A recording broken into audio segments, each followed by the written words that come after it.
Hello friends, welcome to our YouTube channel new sunshine, जहां हम discuss करते हैं कुछ बेहतर। जैसे कि आज संडे है और संडे को हम हिंदी को डिस्कस करते हैं, तो आज हम हिंदी पेडागोजी के कुछ प्रीवियस ईयर क्वेश्चंस को देखेंगे। और हमारे ये क्वेश्चंस सीटेट 2011 जून के ये क्वेश्चंस हैं। ठीक है, तो देख लेते हैं आज हिंदी पेडागोजी के कुछ क्वेश्चंस को। फर्स्ट क्वेश्चन है, पाठ में दिए गए चित्रों का क्या उद्देश्य होता है। जो हमारे चैप्टर्स होते हैं, चैप्टर्स के बीच में कुछ पिक्चर्स लगाई जाती हैं, ठीक है, जो कि चैप्टर से रिलेटेड होती हैं, तो उनका उद्देश्य क्या होता है ये बताना है। फर्स्ट ऑप्शन, चित्र अमूर्त संकल्पनाओं को समझने में सहायता करते हैं। सेकंड ऑप्शन, चित्रों से पाठ्यपुस्तक आकर्षक बनती है। थर्ड ऑप्शन, चित्र पाठ की शोभा बढ़ाते हैं। फोर्थ ऑप्शन, पाठ्यपुस्तक में चित्र देने का प्रचलन है। तो इनमें से जो मेन उद्देश्य है, वैसे अगर छोटे बच्चों की बात करें तो पाठ्यपुस्तक को आकर्षक तो बनाती ही है, इससे बच्चे को पढ़ने में इंटरेस्ट तो आता ही है। लेकिन अगर हम मेन उद्देश्य की अगर बात करें कि जो चित्र होते हैं उसका मेन उद्देश्य क्या होता है, तो पाठ में जो चित्र दिए जाते हैं वो चित्र अमूर्त संकल्पनाओं को समझने में सहायता करते हैं। अब अमूर्त संकल्पनाएँ क्या होती हैं? जैसे कि अगर आप बच्चे को किसी टॉपिक पर अगर पढ़ा रहे हैं और अगर उसको समझ ही नहीं आ रहा कि ये है क्या, सपोज़ आप उसको साइंस पढ़ा रहे हैं और आप उसको सेंड के बारे में बता रहे हैं, उसे नहीं पता कि सेंड क्या होता है, तो वहाँ पर अगर कोई पिक्चर बनी हुई है या कोई उसका डायग्राम बना हुआ है, उसके बारे में बताया गया है, तो उससे उसकी जो अमूर्त संकल्पनाएँ हैं जिसे वो नहीं समझ पा रहा, कहीं ना कहीं अब वो उस चित्र को देखकर, उस डायग्राम को देखकर समझ पाएगा। ठीक है, तो जो पाठ में चित्र दिए जाते हैं उनका मुख्य उद्देश्य होता है अमूर्त संकल्पनाओं को समझने में सहायता करना। ऑप्शन नंबर ए हमारा, मतलब ऑप्शन नंबर फर्स्ट हमारा करेक्ट हो जाएगा। नेक्स्ट क्वेश्चन है, भाषा के अभिव्यक्तात्मक कौशल हैं, यानी कि भाषा का अभिव्यक्तात्मक कौशल कौन सा है। अब अभिव्यक्तात्मक क्या होता है? अभिव्यक्ति मतलब हम अपने जो लैंग्वेज है उसको एक्सप्रेस करने का जो कौशल है, किस तरह से एक्सप्रेस करेंगे ये बताना है। तो फर्स्ट ऑप्शन, सुनना और पढ़ना। सेकंड ऑप्शन, सुनना और बोलना। थर्ड ऑप्शन, बोलना लिखना। फोर्थ ऑप्शन, पढ़ना और लिखना। भाषा के 4 कौशल होते हैं, ठीक है, जो हमारी लैंग्वेज होती है उसके 4 कौशल होते हैं, सुनना, पढ़ना, बोलना और लिखना। ठीक है, तो जब हम किसी बात को सुनते हैं तो क्या हम किसी तरह की कोई अभिव्यक्ति करते हैं? क्या हम अपनी लैंग्वेज को एक्सप्रेस कर रहे होते हैं उस वक्त किसी भी तरह से? तो सुनते वक्त हम हमारी लैंग्वेज को एक्सप्रेस नहीं करते, तो जहाँ जहाँ भी सुनना है हम उसको काट देते हैं, तो पता चल जाएगा कि इसमें कौन सा करेक्ट ऑप्शन होगा। सेकंड है पढ़ना। जब आप किसी चीज़ को पढ़ रहे हैं तो क्या आप अपनी जो आपके भाषा है, क्या आप उसको एक्सप्रेस कर रहे हैं? मतलब जो आपकी लैंग्वेज है आप उसे एक्सप्रेस कर रहे हैं? नहीं कर रहे हैं, तो पढ़ते वक्त भी हम नहीं करते हैं। ठीक है, तो पढ़ना जहाँ जहाँ है हम वो भी कट कर देते हैं, यानी कि ये 3 ऑप्शंस हमारे कट गए। ठीक है, फर्स्ट भी कट गया, सेकंड भी कट गया और फोर्थ भी कट गया, बचा कौन सा? Third option. तो थर्ड ऑप्शन हमारा बिल्कुल करेक्ट हो जाएगा। ये हमने किया किस लिए था? ये हमने इसलिए किया था क्योंकि इस तरह से जब हम क्वेश्चंस को करते हैं तो इस तरह से हमारे 3 ऑप्शन खुद ही हमारे एलिमिनेट हो गए और बचा हमारा एक ऑप्शन और वो हमारा करेक्ट हो गया। तो जब तक आपको ये पता नहीं होगा ना कि भाषा के अभिव्यक्तात्मक कौशल कौन कौन से हैं, तब तक इस तरह के क्वेश्चंस नहीं होने वाले हैं। तो बोलना और लिखना, जब भी हम बोलते हैं किसी चीज़ के लिए, यानी कि जब भी हम किसी बात को बताते हैं बोलकर, तो हम अपनी लैंग्वेज को, अपने जो विचार हैं, अपने जो थॉट्स हैं, हम उनको एक्सप्रेस कर रहे होते हैं। और इसी तरह से लिखने में भी, हम अगर कुछ लिख रहे हैं तो हम कई बार अपने विचारों को लिखकर व्यक्त करते हैं। ठीक है, तो ये हमारा इस तरह से जो थर्ड ऑप्शन है ये बिल्कुल करेक्ट हो जाएगा। नेक्स्ट क्वेश्चन है हमारा, प्राथमिक स्तर पर कौन सा भाषा शिक्षण का उद्देश्य नहीं है।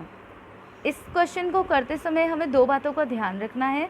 एक तो ये कि हम यहाँ पर बात कर रहे हैं प्राथमिक स्तर की, तो हम जो भी ऑप्शन को चूज़ करेंगे वो प्राथमिक स्तर के बच्चों को ध्यान में रखते हुए चूज़ करेंगे। और दूसरा हमें जो ध्यान रखना है वो इस नहीं को ध्यान में रखना है, कि नहीं है, कौन सा उद्देश्य नहीं है, इसको ध्यान में रखना है। ठीक है, फर्स्ट ऑप्शन, विभिन्न संदर्भों में भाषा का प्रभावी प्रयोग करना। तो भाषा का प्रभावी प्रयोग करना सीखे बच्चा, ये तो हमारा उद्देश्य होता ही है भाषा शिक्षण का, हमें बताना है कि कौन सा नहीं है। सेकंड, स्पष्टता एवं आत्मविश्वास के साथ अपनी बात कहना, तो ये भी उद्देश्य होता है भाषा शिक्षण का।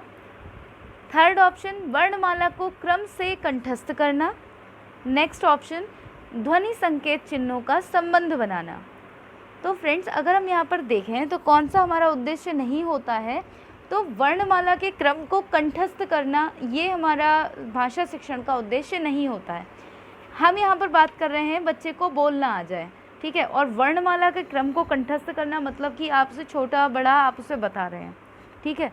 तो भाषा और वर्णमाला दोनों का संबंध तो है, लेकिन भाषा के सीखने में मतलब भाषा शिक्षण का जो उद्देश्य है उसमें वर्णमाला के क्रम की ज़रूरत नहीं होती है।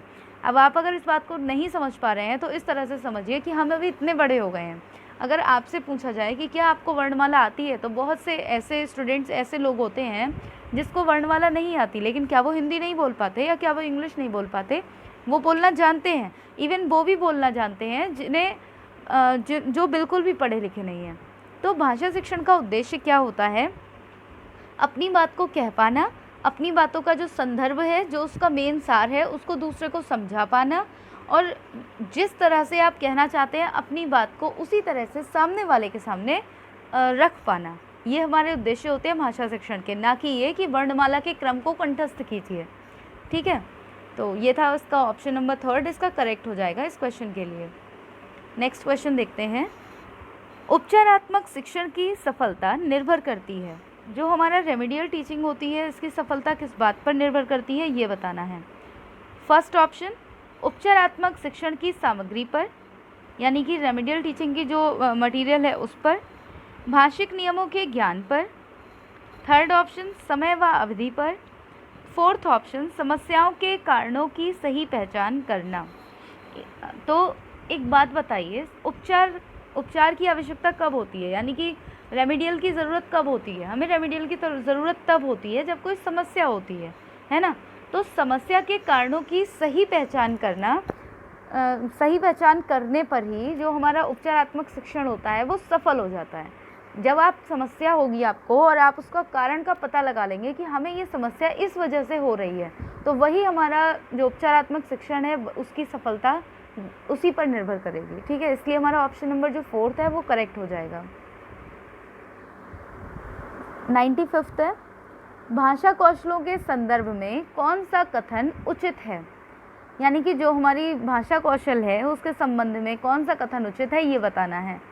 फर्स्ट ऑप्शन भाषा कौशलों के विकास में अभ्यास की अपेक्षा भाषिक नियमों का ज्ञान ज़रूरी है, ठीक है। नेक्स्ट है विद्यालय में केवल पढ़ना लिखना कौशलों पर ही बल देना चाहिए। थर्ड है बच्चे केवल सुनना बोलना पढ़ना लिखना कौशल क्रम से ही सीखते हैं। भाषा के चारों कौशल परस्पर अंतः संबंधित हैं। तो इस क्वेश्चन को जो हमने इससे पहले ये वाला क्वेश्चन किया था, ये वाला, इससे पूरी तरह से हम रिलेट करके पढ़ सकते हैं इसको। भाषा कौशलों के संबंध में कौन सा कथन उचित है? तो अगर हम यहाँ पर बात करें, भाषा कौशल के नियम विकास में अभ्यास की अपेक्षा भाषिक नियमों का ज्ञान ज़रूरी है। अभी मैंने बताया कि आपको अगर भाषा, यहाँ पर सिर्फ बात हो रही है भाषा कौशल की, ठीक है, एक लैंग्वेज की बात हो रही है कि बच्चा लैंग्वेज किस तरह से सीखेगा, तो उसे विकास अभ्यास की ज़रूरत होगी, ठीक है। कोई शब्द अगर वो गलत बोल रहा है तो उसको बार बार ठीक करने की ज़रूरत है, अभ्यास की ज़रूरत है। भाषिक नियमों का ज्ञान ज़रूरी हो ऐसा ज़रूरी नहीं है, तो ये हमारा ऑप्शन रॉन्ग हो गया। विद्यालय में केवल पढ़ना और लिखना कौशलों पर ही बल देना चाहिए, ये भी गलत हो गया। जबकि हमने अभी देखा था कि सुनना बोलना पढ़ना लिखना ये जो चारों के चारों कौशल हैं वो चारों ही कौशल ज़रूरी हैं और एक साथ ही चलते हैं। नेक्स्ट है बच्चे केवल सुनना बोलना पढ़ना लिखना कौशल क्रम से ही सीखते हैं। तो मतलब ये कहना चाह रहे हैं इस ऑप्शन के थ्रू कि बच्चा जो होता है पहले वो सिर्फ सुनना सीखता है, उसके बाद बोलना सीखता है, फिर पढ़ना सीखता है, फिर लिखना सीखता है। तो ऐसा कुछ भी नहीं है। हो सकता है कि कोई बच्चा इनमें से ये जो क्रम है वो आगे पीछे भी हो सकते हैं। इस क्वेश्चन के लिए जो हमारा करेक्ट ऑप्शन होगा वो होगा option number fourth. Option number fourth है भाषा के चारों कौशल परस्पर अंतः संबंधित हैं। अब किस तरह से अंतः संबंधित हैं वो समझ लेते हैं। जैसे कि अगर यहाँ पर हम बात करें बोलने की, ठीक है, तो अगर हम बात करें बोलने की, तो कई बार ये भी हो सकता है कि वो अपने अंदर के जो थॉट्स हैं वो उनको बोल रहा हो, ये भी हो सकता है कि वो कुछ पढ़कर बोल रहा हो। लिखने की बात करें तो ये भी हो सकता है वो कुछ देखकर लिख रहा हो, और ये भी हो सकता है कि वो अपने मन से कुछ लिख रहा हो। तो कहीं ना कहीं ये चारों ही जो है ना, सुनना, बोलना, पढ़ना, लिखना, ये एक दूसरे से अंतः संबंधित हैं। ये इस तरह से अंतः संबंधित हैं एक दूसरे से, कोई भी अलग नहीं है। तो ऑप्शन नंबर 4 इस क्वेश्चन के लिए बिल्कुल करेक्ट ऑप्शन हो जाएगा। नेक्स्ट क्वेश्चन है, एक बहुसांस्कृतिक कक्षा में आप एक भाषा शिक्षक के रूप में किस बात को अधिक महत्व देंगे? बहुसांस्कृतिक कक्षा मतलब कि वहाँ पर बहुत सी संस्कृति के बच्चे हैं उस कक्षा में, और आप एक लैंग्वेज टीचर हैं, ठीक है, किसी भी लैंग्वेज के आप टीचर हो सकते हैं। तो एज अ लैंग्वेज टीचर आप वहाँ पर किस बात को ज़्यादा इम्पोर्टेंस देंगे, इस बात ये क्वेश्चन है। फर्स्ट ऑप्शन, बच्चों को भाषा प्रयोग के अधिक से अधिक अवसर देना। बिल्कुल अच्छी बात है ये तो, कि आपका जो कक्षा है वो आपकी बहुसांस्कृतिक कक्षा है, बहुत सी संस्कृति के बच्चे आपकी कक्षा में हैं, और आप बच्चों के लिए भाषा का प्रयोग करने के लिए अधिक से अधिक अवसर दे रहे हैं। तो ये बिल्कुल करेक्ट ऑप्शन है। आगे भी देख लेते हैं। पाठ्य पुस्तक के प्रत्येक पाठ को भली भांति समझाना, मतलब कि बच्चे जो पाठ्य पुस्तक जो हैं बच्चों की, उसके प्रत्येक पाठ को भली भांति समझा देंगे आप। तो ऐसा तो बिल्कुल भी नहीं है कि बस हम उसे केवल अगर पाठ्य पुस्तक जो है, मतलब जो बुक्स हैं बच्चों की, अगर हम उसे सिर्फ उतना बता देंगे, मतलब सिर्फ अगर उसे कंटेंट बता देंगे तो वो लैंग्वेज सीख जाएगा, ऐसा बिल्कुल भी नहीं है। बच्चों को व्याकरण सिखाना, हमने इससे पहले भी 2 क्वेश्चन हम देख चुके हैं। व्याकरण ज़रूरी होती है किसी भी लिपि को समझने के लिए, लेकिन भाषा के लिए व्याकरण की आवश्यकता इतनी ज़्यादा नहीं होती है। स्वयं शुद्ध भाषा प्रयोग करना, शुद्ध भाषा तो आप तभी प्रयोग करेंगे जब बच्चा आपकी भाषा को समझ पाएगा, ठीक है। आप शुद्ध भाषा का प्रयोग कर रहे हैं लेकिन बच्चे समझ ही नहीं पा रहे हैं, तो इसके लिए, इस क्वेश्चन के लिए सबसे ज़्यादा तो महत्वपूर्ण जो होने वाला है ऑप्शन, वो है ऑप्शन नंबर फर्स्ट। बच्चों को भाषा के प्रयोग के, यानी कि लैंग्वेज यूज़ के सबसे ज़्यादा से ज़्यादा आप अपॉर्चुनिटी दीजिए, बच्चे को बोलने का मौका दीजिए, ठीक है। ये ऑप्शन नंबर फर्स्ट इसका करेक्ट होगा। नेक्स्ट क्वेश्चन देखते हैं। हिंदी की कक्षा में प्रायः हिंदीतर भाषी बच्चे हिंदी सीखने में अनेक कठिनाइयों का सामना करते हैं, क्योंकि, मतलब हिंदी की जो कक्षाएं होती हैं, हिंदी की जो क्लासेस होती हैं, वहाँ पर प्रायः जो हिंदीतर भाषी बच्चे हैं, यानी कि जो बच्चे हिंदी बोलना जानते हैं, जो बच्चे हिंदी जानते हैं, उन बच्चों को हिंदी सीखने में अनेक कठिनाइयों का सामना करना पड़ता है। क्यों सामना करते हैं, इनका रीज़न क्या है? ये हमें 4 ऑप्शन दिए हुए हैं, इनमें से कोई एक करेक्ट है, हमें वो निकालना है। फर्स्ट ऑप्शन, प्रायः हिंदी और उनकी मातृभाषा की जो संरचना होती है उसमें अंतर होता है। तो बिल्कुल सही बात है फ्रेंड्स, हम कई बार ऐसे वर्ड्स का यूज़ करते हैं जो कि हिंदी में उनका कोई स्थान नहीं होता है, लेकिन हम उन्हें यूज़ करते हैं। क्यों? क्योंकि वो हमारी मातृभाषा होती है, और हिंदी और मातृभाषा की जो संरचना होती है उनमें अंतर होता है, ठीक है। और मातृभाषा की भी अगर बात करें तो कई बार जो लोकल लैंग्वेज होती हैं बच्चे वो यूज़ कर रहे हैं, वो बोलते हिंदी में ही है, लेकिन हिंदी के साथ अपनी लोकल लैंग्वेज को भी यूज़ करके बोलते हैं। तो उनमें और हिंदी में डिफरेंस होता है, जिसकी वजह से बच्चों को क्या होती है, दिक्कत होती है, कठिनाइयों का सामना करना पड़ता है। आगे देखते हैं। वे मन लगाकर हिंदी नहीं सीखते। ऐसा नहीं है, बच्चा अगर कुछ सीख रहा है तो मन लगाकर ही सीखता है। नेक्स्ट है, हिंदी सीखने के प्रति उनमें अरुचि होती है, मतलब उनमें रुचि नहीं होती। हिंदी बहुत कठिन भाषा है। तो आप खुद भी समझ पा रहे हैं कि ये जो हमारे लास्ट के जो 3 ऑप्शन है वो बिल्कुल रॉन्ग है। इसका ऑप्शन नंबर फर्स्ट बिल्कुल करेक्ट हो जाएगा। प्रायः हिंदी और उनकी जो मातृभाषा, यानी कि जो उनकी लोकल लैंग्वेज है, उनकी संरचना में अंतर होता है, ठीक है। तो घर में वो कुछ और सीख रहे हैं और हिंदी में एक्चुअल में उसको कहते कुछ और है, तो यहाँ पर कुछ थोड़ा सा प्रॉब्लम आती है, लेकिन बच्चे कोशिश करते हैं और उसको सीख जाते हैं। नेक्स्ट क्वेश्चन है, बोलना कौशल में महत्वपूर्ण है, मतलब कि जो बोलना कौशल है उसमें क्या महत्वपूर्ण है? फर्स्ट ऑप्शन मधुर वाणी, सेकंड ऑप्शन संदर्भ एवं स्थिति के अनुसार अपनी बात कह सकना, थर्ड ऑप्शन स्पष्ट एवं शुद्ध उच्चारण, फोर्थ ऑप्शन आलंकारिक भाषा का प्रयोग। तो भाषा कौशल की अगर हम बात करें, आप अगर अपनी बात को अगर आप संदर्भ और स्थिति के अनुसार अगर आप अपनी बात कह पा रहे हैं तो आपका जो बोलना कौशल है वो बिल्कुल पूरी तरह से सार्थक है। लेकिन अगर आप अपनी बात ही ठीक से नहीं कह पा रहे हैं, आपकी आवाज़ चाहे कितनी भी अच्छी हो, कोई फ़र्क नहीं पड़ता। और अगर आपका उच्चारण शुद्ध और स्पष्ट नहीं है तो भी बिल्कुल भी मतलब समझ नहीं आएगा किसी को भी, और अलंकारिक भाषा का प्रयोग करने की ज़रूरत नहीं है। आप नॉर्मल एक सामान्य भाषा में भी आप बोलिए, लेकिन आपकी जो संदर्भ एवं स्थिति के अनुसार अगर आप बात कह पा रहे हैं तो कहीं ना कहीं यही हमारे बोलने के कौशल का जो महत्वपूर्ण उद्देश्य है वो यहीं से पूरा होगा कि अगर आप अपनी बात को संदर्भ और स्थिति के अनुसार सही तरीके से दूसरे तक पहुंचा पा रहे हैं। तो ऑप्शन नंबर सेकंड इसका करेक्ट हो जाएगा। नेक्स्ट क्वेश्चन है, एक समावेशी कक्षा में कौन सा कथन भाषा शिक्षण के सिद्धांतों के प्रतिकूल है? समावेशी कक्षा यानी कि इंक्लूसिव जो हमारे क्लासरूम होता है, तो उसमें कौन सा कथन यानी कि जो नीचे 4 स्टेटमेंट दिए गए हैं इनमें से भाषा शिक्षण के सिद्धांतों के प्रतिकूल कौन सा है ये बताना है। फर्स्ट ऑप्शन है, व्याकरण के नियम सिखाने से बच्चों का भाषा विकास शीघ्रता से होगा। मतलब कि व्याकरण के नियम अगर आप सिखाएंगे बच्चे को तो बच्चों का जो भाषा विकास है वो शीघ्रता से होगा। सेकंड है, बच्चे परिवेश से प्राप्त भाषा को ग्रहण करते हुए भाषा प्रयोग के नियम बना सकते हैं।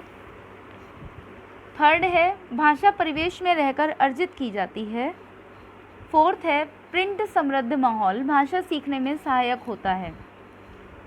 तो प्रतिकूल मतलब कि कौन सा सिद्धांत जो है वो ठीक नहीं है ये बताना है। तो यहाँ पर जो बताया गया है, जैसे कि व्याकरण के नियम आप बच्चे को सिखा दीजिए, इससे भाषा का विकास बच्चे का शीघ्रता से होगा। तो अगर आप उसे नियमों में अगर उलझा देंगे तो बच्चा कहीं ना कहीं नियम ही सीखता रह जाएगा, वो आगे भाषा को नहीं सीख पाएगा। जैसे कि आप समझ कर देखिए, अगर आप अपने बच्चे के लिए अगर आप इंग्लिश मीडियम स्कूल में भेजते हैं तो टीचर उसको मतलब छोटी क्लासेस से ही जो भी उसकी प्री क्लासेस होती हैं वहाँ से ही उसको इंग्लिश में बात करना सिखा देती हैं टीचर्स, ठीक है। तो क्या वो पहले उसके लिए उसकी जो व्याकरण है उसको वो सिखाती है? क्या उसको पहले ग्रामर पर ध्यान देती है? नहीं। भाषा शिक्षा मतलब नियमों से अलग है वो, ठीक है। नियम बाद में आते हैं लेकिन लैंग्वेज बच्चा पहले ही बोलना सीख जाता है। तो ये हमारा गलत हो जाएगा और बाकी सारे के सारे ऑप्शन सही हैं। दैट मीन्स अगर प्रतिकूल की बात करें तो ऑप्शन नंबर फर्स्ट हमारा इस क्वेश्चन के अकॉर्डिंग बिल्कुल सही है, ठीक है। प्रतिकूल केवल यही हमारा ऑप्शन है, ऑप्शन नंबर फर्स्ट, और बाकी सभी हमारे अनुकूल हैं भाषा शिक्षण के। अच्छा जी, नेक्स्ट क्वेश्चन देखते हैं। कहानी सुनने से मतलब कहानी सुनने से क्या होता है ये बताना है। 4 ऑप्शन से इनमें से करेक्ट ऑप्शन देखते हैं। बच्चों की कल्पना शक्ति व चिंतन शक्ति का विकास होता है, बच्चे प्रसन्न होते हैं, बच्चे कक्षा में एकाग्रचित होकर शांत बैठते हैं, बच्चे अनुशासित रहते हैं। तो जो बच्चे कहानी सुनते हैं तो कहानी सुनने से बच्चों में कल्पना शक्ति और चिंतन शक्ति का विकास होता है। कई बार ऐसा होता है कि अगर आप बच्चे को कहानी सुना रहे होते हैं तो वो अपने मन ही मन में उस कहानी के अनुरूप ही एक कल्पना करने लग जाता है कि इमेजिनेशन स्टार्ट हो जाती है, और उसके बाद जहाँ भी उसको कोई प्रॉब्लम आती है वो आपसे तुरंत ही क्वेश्चन पूछता है, क्योंकि वो चिंतन कर रहा है उस चीज़ के लिए, समझ रहा है, ध्यान कर रहा है उस चीज़ के बारे में। और बच्चे प्रसन्न होते हैं, एकाग्रचित होकर शांत बैठते हैं, अनुशासित रहते हैं। ये सारी की सारी बातें सेकेंडरी हैं, ठीक है। लेकिन जो कहानी सुनाने का जो मेन उद्देश्य होता है वो होता है कल्पना शक्ति और चिंतन शक्ति का विकास करना। नेक्स्ट क्वेश्चन, बच्चों के लेखन कौशल का मूल्यांकन करने के लिए कौन सी विधि बेहतर हो सकती है? लेखन कौशल का विकास करना चाहते हैं, लेखन कौशल का जो मूल्यांकन है उसके लिए कौन सी विधि सबसे अच्छी हो सकती है? फर्स्ट ऑप्शन, सुंदर लेख का अभ्यास। सेकंड ऑप्शन, अपने अनुभवों को लिखना। थर्ड ऑप्शन, श्रुतिलेख। फोर्थ ऑप्शन, पाठ आधारित प्रश्नों के उत्तर लिखना। तो लेखन कौशल मतलब हम यहाँ पर बच्चे के लिए एक मतलब लेखन की जो कला है वो सिखाना चाहते हैं। तो बच्चे के अंदर लेखन की कला कैसे आएगी? मतलब बच्चे को अच्छे शब्दों को बनाकर लिखना, अपनी जो लैंग्वेज है लिखने की जो कला है, लिखने का जो कौशल है, उसमें किस तरह से वो खुद को अपनी बातों को अच्छी तरह से एक्सप्रेस कर सकता है, ये कहाँ से पता लगेगा? ये किस तरह से बेहतर हो सकता है? तो ये बेहतर होगा अपने अनुभवों को लिखना, ऑप्शन नंबर सेकंड। अगर बच्चा अपने अनुभवों को लिखेगा यानी कि वो अपने विचारों को वहाँ पर प्रकट कर रहा है अपनी कॉपी के पेजों पर, तो कहीं ना कहीं इससे क्या होगा, उसका लेखन कौशल जो है वो बेहतर होगा, ठीक है। ऑप्शन नंबर सेकंड इसका बिल्कुल करेक्ट हो जाएगा, अपने अनुभवों को लिखना। नेक्स्ट क्वेश्चन है, एक भाषा शिक्षक के रूप में सबसे बड़ी चुनौती है। भाषा शिक्षक के रूप में सबसे बड़ी चुनौती क्या होती है ये बताना है। फर्स्ट ऑप्शन, बहुभाषिक कक्षा के शिक्षण के लिए उचित रणनीतियाँ तय करना। सेकंड ऑप्शन, बच्चों को भाषा सीखने के महत्व से परिचित कराना। थर्ड ऑप्शन, बच्चों की भाषा को संचार साधनों के प्रभाव से मुक्त रखना। फोर्थ ऑप्शन, भाषा संसाधनों का अभाव है। तो फ्रेंड्स, अगर यहाँ पर बात हम देखें तो एक भाषा शिक्षक के लिए सबसे बड़ी चुनौती ये होती है कि बहुभाषिक कक्षा के शिक्षण के लिए उचित रणनीतियाँ बनाना या तय करना, क्योंकि जो भाषा शिक्षक है उसके क्लासरूम में, यानी कि जो लैंग्वेज टीचर है उसके क्लासरूम में अलग अलग तरह के लोकल लैंग्वेज वाले बच्चे बैठे हुए हैं। अब उन सभी के लिए उसे एक उचित रणनीतियाँ बनानी है जिससे वो सभी अपनी भाषा का विकास एक सही दिशा में, एक सही डायरेक्शन में कर सकें। तो उसके लिए सबसे ज़्यादा ज़रूरी है भाषा शिक्षक के लिए कि उचित रणनीतियाँ बनाए। ठीक है, ऑप्शन नंबर फर्स्ट इसका करेक्ट हो जाएगा। नेक्स्ट क्वेश्चन है, भाषा शिक्षण में पाठ्य पुस्तक, मतलब भाषा शिक्षण के लिए जो लैंग्वेज टीचिंग है उसके लिए पाठ्य पुस्तक क्या है? अनावश्यक है, एकमात्र संसाधन है, साध्य है या साधन है? तो फ्रेंड्स, अगर हम बात करें तो जो पाठ्य पुस्तक होती हैं भाषा शिक्षण में एक साधन के रूप में कार्य करती हैं। अगर आप कभी भी देखें तो जो बच्चे होते हैं, बच्चों के पास जो बुक्स होती हैं ना, तो उन बुक्स में जो मतलब हिंदी या इंग्लिश की जो बुक्स होती हैं उनमें क्या होता है ये बताइए? उनमें क्या होता है? स्टोरीज़ दी हुई होती हैं। बच्चे उन स्टोरीज़ को पढ़ते हैं, उनके भावों को समझते हैं, उससे क्या होता है उनमें भाषा को समझ पाते हैं अच्छी तरह से। और इसीलिए जो हमारी पाठ्य पुस्तक है वो एक साधन के रूप में कार्य करती हैं बच्चों के लिए। बच्चा जब 4th तक रहता है तब तक तो उसके पास व्याकरण की कोई अलग से बुक ऐसे नहीं होती है, मतलब 3rd 4th तक। लेकिन जब बच्चा आगे आता है उसके बाद उसको व्याकरण अलग से देखने को मिलती है। तो व्याकरण यानी कि जो हम ग्रामर की बात करें वो बाद में बच्चे को दिखाई जाती है, पहले उसकी भाषा का जो विकास है वो किया जाता है। हम अगर प्री नर्सरी की बात करें, नर्सरी की बात करें, कक्षा 1 या 2 की बात करें, 3 की बात करें, यहाँ पर केवल पाठ्य पुस्तकें होती हैं, भाषा पाठ्य पुस्तक, जिसमें कहानियाँ दी हुई होती हैं, कविताएं दी हुई होती हैं, जिससे बच्चा क्या करता है अपनी भाषा को और ज़्यादा इम्प्रूव करता है और डेवलप करता है अपनी लैंग्वेज को। तो पाठ्य पुस्तक एक साधन के रूप में काम करती हैं। ठीक है, नेक्स्ट क्वेश्चन है, गृह कार्य के बारे में कौन सा कथन उचित है? मतलब जो हम होमवर्क देते हैं उसके बारे में कौन सा स्टेटमेंट करेक्ट है ये बताना है। फर्स्ट ऑप्शन, गृह कार्य देना अति आवश्यक है। अब यहाँ पर जो गृह कार्य की भी बात हो रही है ना, उसको ज़रा ये ध्यान देना है कि ये भाषा का है, ठीक है, लैंग्वेज का जो गृह कार्य है आप वो दे रहे हैं। तो फर्स्ट ऑप्शन, गृह कार्य देना अति आवश्यक है। सेकंड ऑप्शन, गृह कार्य अभिभावकों को व्यस्त रखने का उत्तम साधन है। थर्ड ऑप्शन, बच्चों को क्षमताओं स्तर के अनुसार गृह कार्य दिया जाना चाहिए। गृह कार्य कक्षा में किए गए कार्य का अभ्यास मात्र है। तो अगर हम यहाँ पर देखें तो हमें जो होमवर्क जो देना चाहिए, एज अ टीचर हमें पता होना चाहिए कि हमें जो होमवर्क देना है वो बच्चे की जो क्षमताएं हैं और स्तर जो है बच्चे का, ठीक है, उसके अनुसार ही हमें उसे होमवर्क देना चाहिए। According to this third option हमारा बिल्कुल करेक्ट है। ये है हमारा आज का लास्ट क्वेश्चन, क्योंकि अगर हम देखें तो हर पेपर में जो हमारा सीटेट के पेपर आते हैं उनमें 30 मार्क्स की हिंदी रहती है, 30 मार्क्स में 15 का कंटेंट और 15 की पेडागोजी रहती है। हम पेडागोजी के क्वेश्चंस को देख रहे हैं और हमने 90 to 105 क्वेश्चंस देख लिए हैं। तो ये रहे हमारे 15 क्वेश्चंस जो कि हमारे रिलेटेड टू पेडागोजी थे। ठीक है, ये हमारा आज के लिए लास्ट क्वेश्चन होगा। प्राथमिक स्तर पर बच्चों की भाषा शिक्षा के संदर्भ में निम्नलिखित में से कौन सा कथन असत्य है? मतलब कि कौन सा कथन असत्य है हमें ये बताना है। अब इसमें दो चीज़ें हमें ध्यान रखनी है, एक तो प्राथमिक स्तर की हम बात कर रहे हैं और यहाँ बात कर रहे हैं कौन सा असत्य है। ठीक है, फर्स्ट ऑप्शन, सुधार के नाम पर की जाने वाली टिप्पणियों व निरर्थक अभ्यास से बच्चों में अरुचि उत्पन्न हो सकती है। बात ये हो रही है कि प्राथमिक स्तर पर बच्चों की जो भाषा शिक्षा के संदर्भ में भाषा शिक्षा जो है वो यहाँ पर उसके लिए क्या असत्य है। तो सुधार के नाम पर की जाने वाली टिप्पणियों व निरर्थक अभ्यास से बच्चों में अरुचि उत्पन्न हो सकती है। तो बिल्कुल सही बात है, ऐसा हो सकता है। ठीक है, कि अगर आप सुधार कर रहे हैं तो उससे बच्चों सुधार से जो आप टिप्पणी कर रहे हैं बच्चे में या निरर्थक अभ्यास करवा रहे हैं तो उससे बच्चे में अरुचि उत्पन्न हो सकती है। सेकंड ऑप्शन, बच्चे समृद्ध भाषा परिवेश में सहज और स्वतः रूप से भाषा में परिमार्जन कर लेंगे।